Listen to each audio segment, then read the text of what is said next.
Adam Wharton's story in top-flight football reads like a condensed rise. A teenager from Blackburn who arrived at Selhurst Park and, in a matter of months, became the fulcrum around which Crystal Palace begin to spin. The transfer itself, agreed in the winter window and reported at a fee that could reach the low 20s in millions of pounds, was the first loud note in a story that hasn't stopped building since. The price and the promise made bigger clubs take notice, and within weeks Wharton moved from a promising name on lists to a central figure in multiple tactical conversations. On the pitch, Wharton offers a blend that major clubs covet: composure under pressure, a readiness to receive and progress the ball between the lines, and the kind of spatial awareness that lets a team breathe through him. Those traits are no accident. They're the result of game intelligence and a schooling that stretches back through youth systems to consistent senior minutes that sharpen decision-making.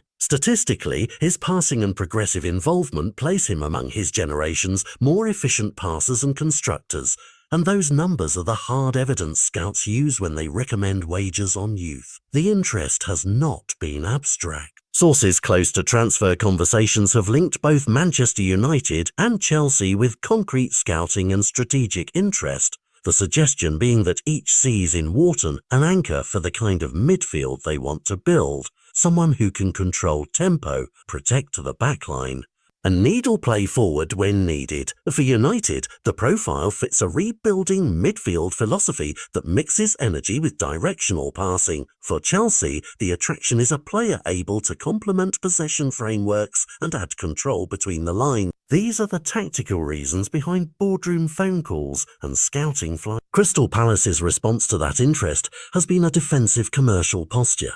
They signed Wharton to a long-term deal and have priced him accordingly, signalling both a belief in his importance to the squad and a negotiating strategy that treats him as a core asset rather than a replaceable commodity. That posture forces suitors into high-stakes decisions: pay up now or risk losing the player later, but probably after Palace extract maximum value. In other words, the club's valuation does more than set a number. It shapes the market conversation and compels potential buyers to consider whether immediate investment is the right play for their own timelines. Beyond money and contracts, there is a broader tactical ripple.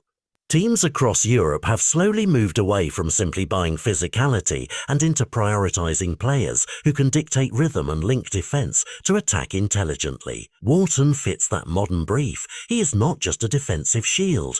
He is a metronome who can disconnect opponents and thread play. That's why some analysts liken his role to a cruise-type archetype without oversized claims. Comparisons are shorthand for the kind of influence clubs want, not a literal mirror of style. Whoever signs him is betting on the idea that controlling games through an empowered deep midfielder is a faster path to consistent dominance than assembling purely offensive firepower. For Wharton himself, the choice frames a career crossroads. Staying at Palace means continued minutes in a system that trusts him and the chance to grow under pressure without the immediate glare of a club where patience is shorter. Moving to a giant offers resources, coaching, and a stage that accelerates exposure, but also bench competition and expectation. The human part is easy to overlook. At 21, the player's development hinges on minutes, mentorship, and confidence. Any suitor knows that turning raw potential into consistent elite output is as much an investment in structure as it is in transfer fees. As this transfer story continues to unfold, the real drama will be in the decisions of people who have to weigh short-term windows against long-term projects. Will a club break the bank to reshape its midfield around a young playmaker?